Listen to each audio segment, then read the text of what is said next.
was the night before Christmas, and all through the hood, not a crip was stirring, not even a blood.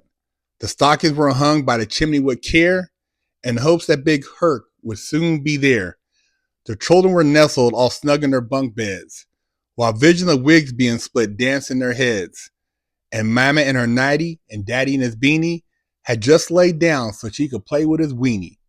When out of the lawn there arose such a clatter, I sprang from the bed, strap in hand, to see what was the matter. Away to the window, I flew like a flash, tore open the shutters to see a motherfucker digging in his ass. The moon on the breast of the new fallen snow gave the luster of midday to the crackhead below. When what to my wondering eye should appear but a Chevelle and 8 fine honeys dressed as reindeer. With a swole-ass driver so lively and dark, I knew in a moment it must be Big Herc. More rapid than eagles, his honeys they came, and he whistled and shouted and called them by name.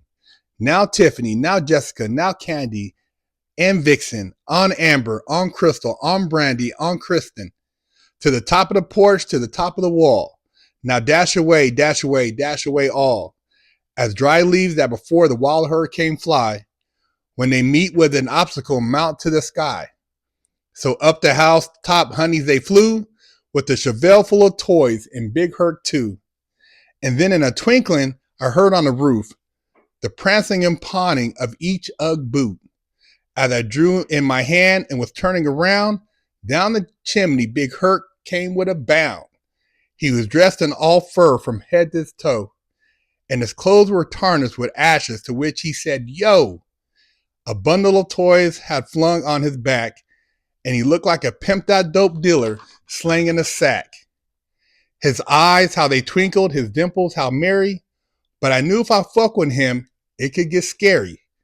His droll mouth was drawn like a bow, and his beard of his chin was white like snow. The stump of pipe he held tight in his teeth, and the smoke encircled his head like a wreath. He had a broad face and powerful belly that shook when he laughed like a bowl full of jelly. He was buff and swole and a right jolly OG, and I laughed when I saw him jack my brother's present from under the tree.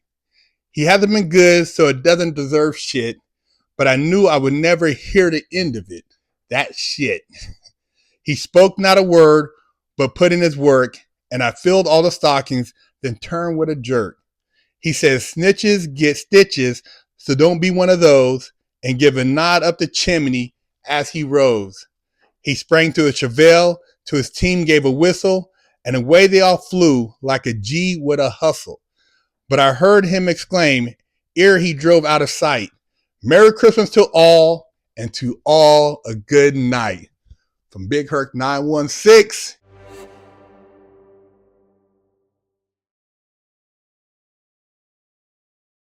Don't forget to stop by the BigHerc916 store and pick up a sticker for your car, or a patch, or a sticker for your laptop, or maybe a beanie, or read one of the many books that BigHerc916 has authored. Officially, I only got one real spanking my entire life. My mom did the best a 14-year-old could do, raising me with love and instilling values that will last a lifetime. I was a straight A student and lived to make her happy. So how did I go astray? A horrible stepdad that stole my self-worth and invoked fear turned me into a person that I struggled to overcome. From skateboarding to selling drugs, gang banging in juvenile hall, I got caught the same way many young promising men get caught up. I struggled to find my identity, getting mixed up in shootouts, crime, and the adult entertainment industry.